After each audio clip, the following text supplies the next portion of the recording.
all nice and dry now. I apologize for summoning you so suddenly to Castle Frankenstein, just as this massive storm hits Geneva. But I am in desperate need for my dearest friend. Miss Abigail Norman, do you love me? Victoria Frankenstein, you know I do.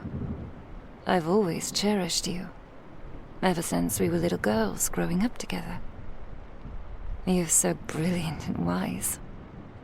I've never wanted anything than to be by your side. Victoria, you must know that. I do, Abby. But I must hear it from you now.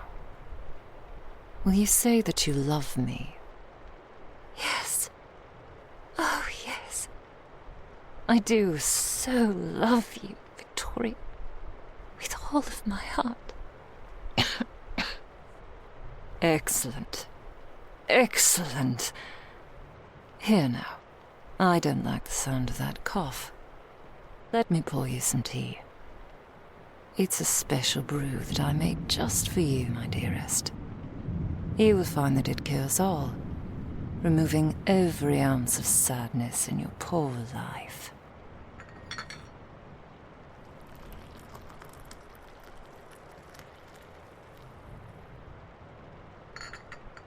Thank you, Victoria.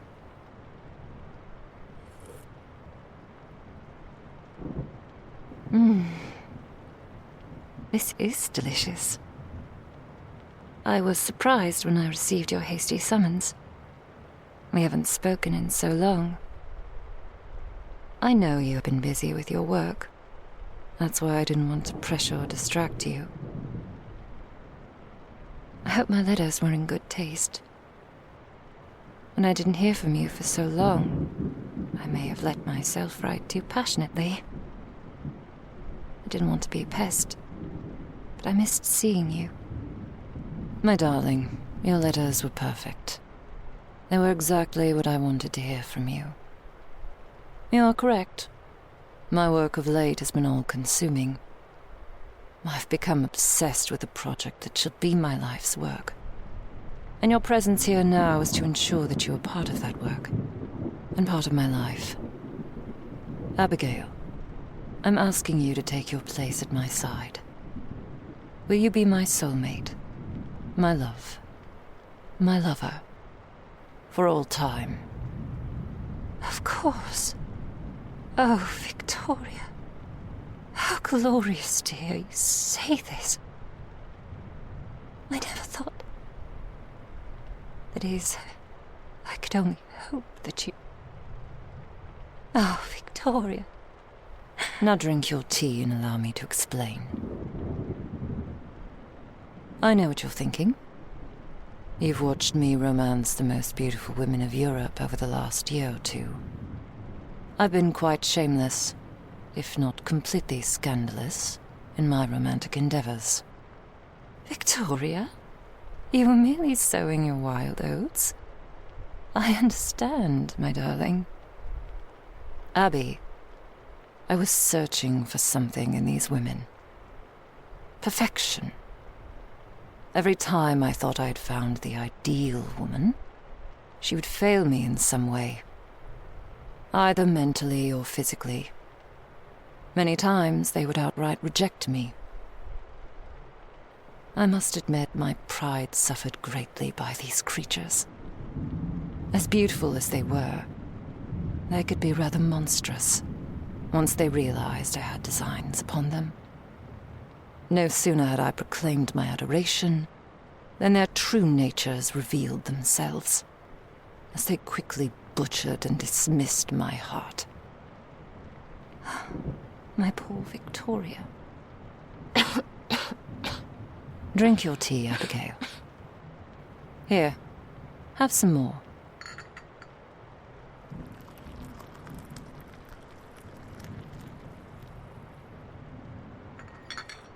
Thank you, my dearest. While my romantic efforts seemingly failed, the true purpose that revealed itself to me one night in a burst of inspiration has set me on a quest for perfection where it can be achieved. Scientifically. In a way never dreamt of by the ancient gods with their primordial soup. In effect, I can build the perfect mate.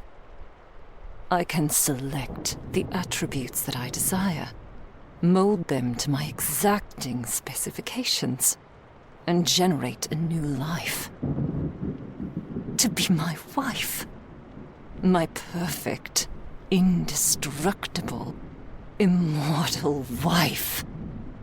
You. I'm so happy for you, Victoria. I'm afraid that I don't quite understand what you're trying to say, but please know that I support you in your work. Exactly. That's it. Exactly. You support me. And that's the final ingredient, isn't it?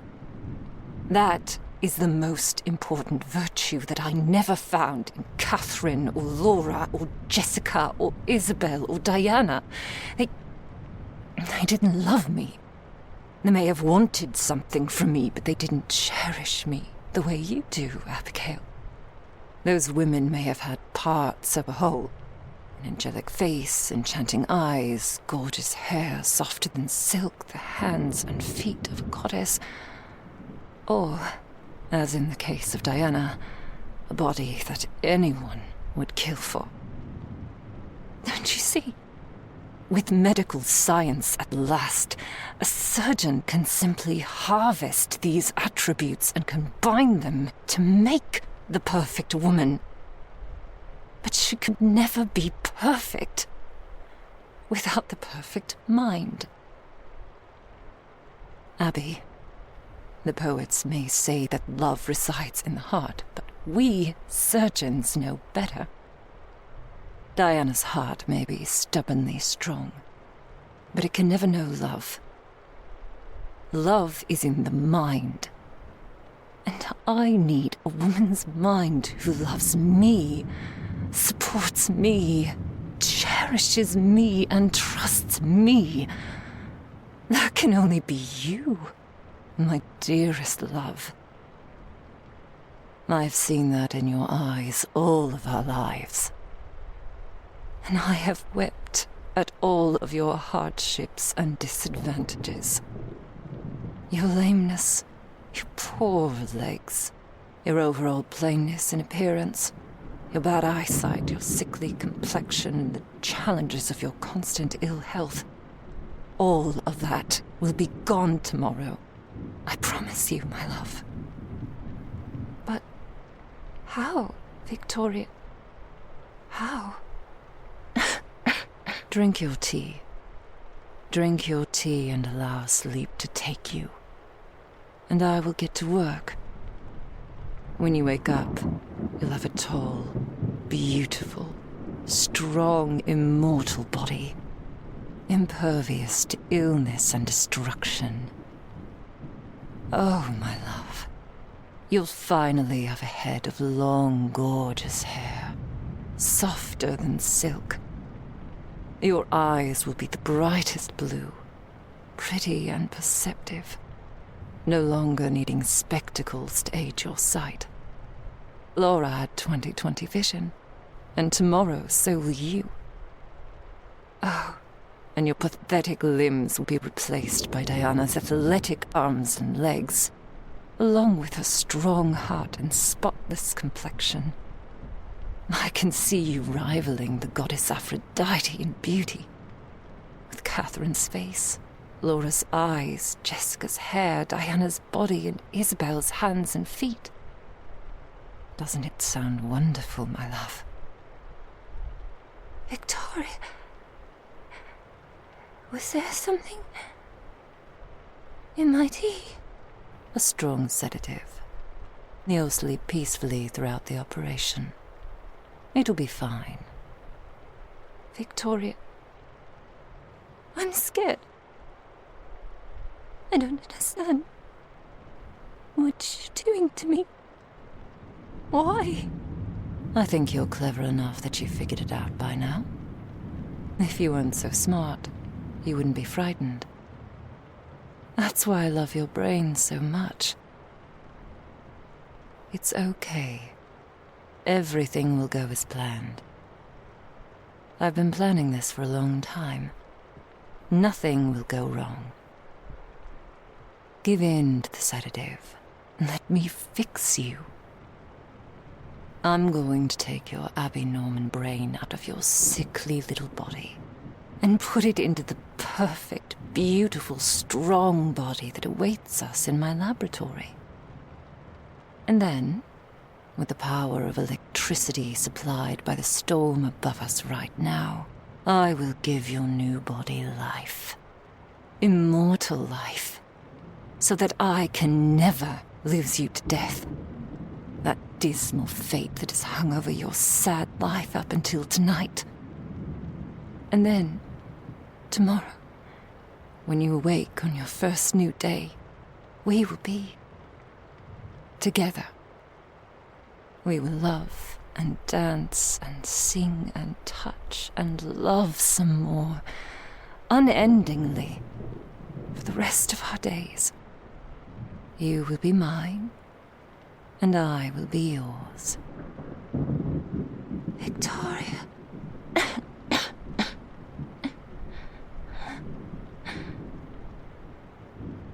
And she's out. Well, I can honestly say that if I don't have to hear Abby's coughs ever again for the rest of my life, it will be most excellent. Edith. Edith Gorman, get in here. I need you to help me carry Abby to the laboratory. Yes, mistress. Don't drop her. Protect her head at all costs. Drag her if you must. The rest of her body is useless. Oh, the wheelchair. Good. I can push. Just help me with the door to the lab. Will you, Edith?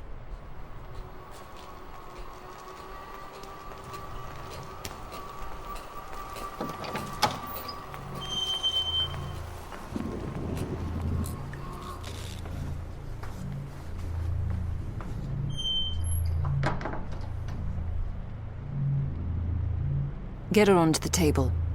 I'm going to wash my hands and prepare to transplant. Yes, mistress.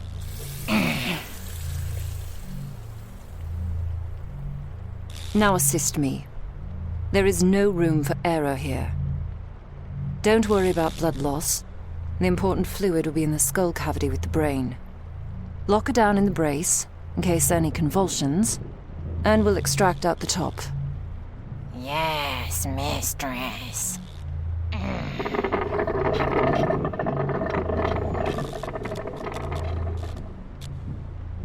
I've got the bone saw. Stand by with the bowl to catch everything. Yes, mistress.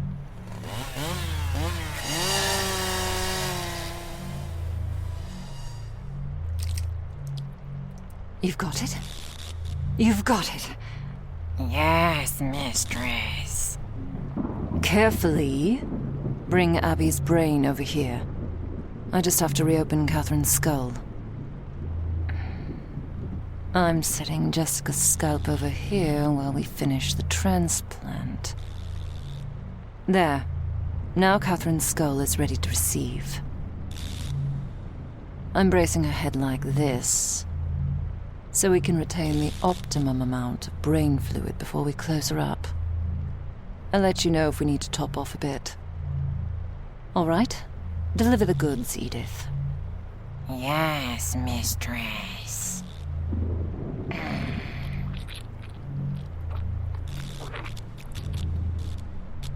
Okay. Excellent placement. And we're good with fluid. I just need to go over her connections. You can put the bowl down, Edith. I just need to patch her in completely so Abby will have access to blood and her new eyes and spinal cord. Don't worry. I'll make quick work of this. Go and prepare the generator, and open the skylight. Yes, mistress.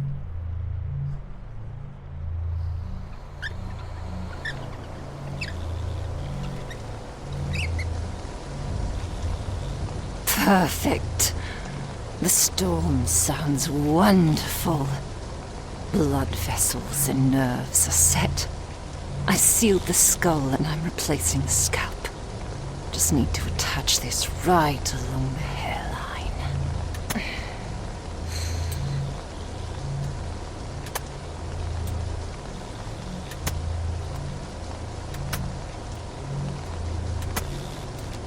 And... done. It looks good. I'm connecting the electrodes. And now you can raise her platform. Yes, mistress.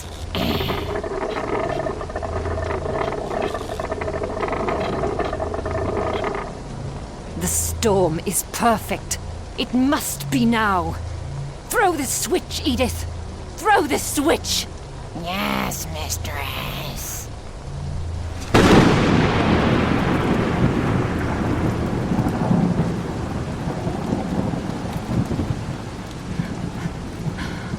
Lower the platform. Lower the platform. I must see if it's worked. Yes, mistress.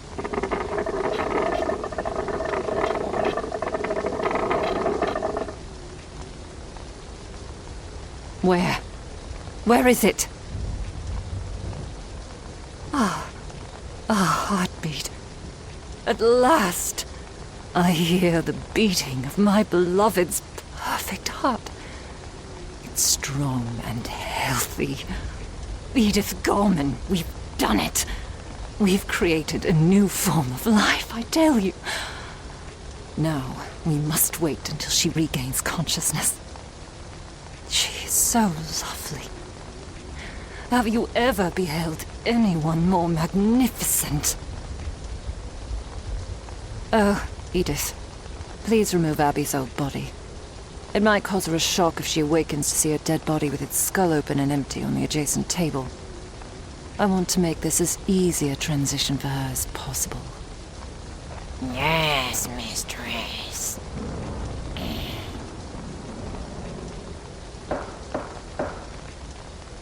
Is that the front door? Who on earth could be visiting in the middle of this storm? This night of all nights? Edith... No. I'll go and get it. Edith, you stay with Abby in case she wakes up. Let me know right away.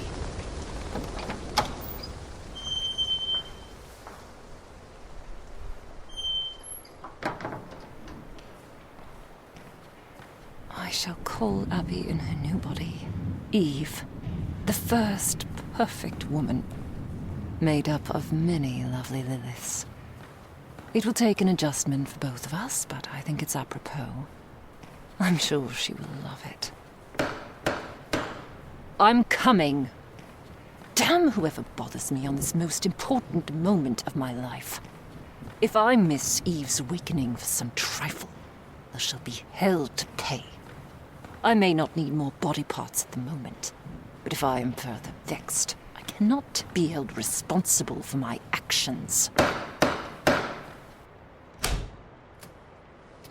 Said was that it was intolerable to continue flying through a lightning storm in the middle of the night when we're wet and freezing and our poor beloved is nearly drowning because the bloody roof is missing. And whose fault is that? Boggles had a perfectly fine roof until you tore it off.